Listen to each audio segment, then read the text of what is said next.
Hey there! Opening a folder in Command Prompt shouldn't be a chore.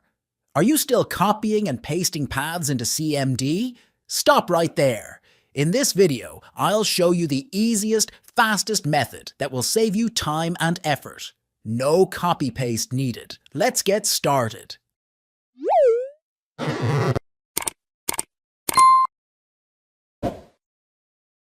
The old method. Here's how most people do it. Right-click the folder, copy the path. Open Command Prompt. Paste the path and press Enter. Sure, it works, but it's a lot of unnecessary steps. Here's a much faster way. Open your folder in File Explorer like this. Now, click on the address bar at the top. Type CMD and press Enter. Done.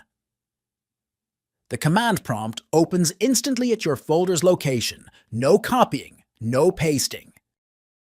And that's it. With just a click and a quick command, you can open any folder in CMD the easy way. If this video helped you, don't forget to like, comment, and subscribe for more quick tips. See you in the next one.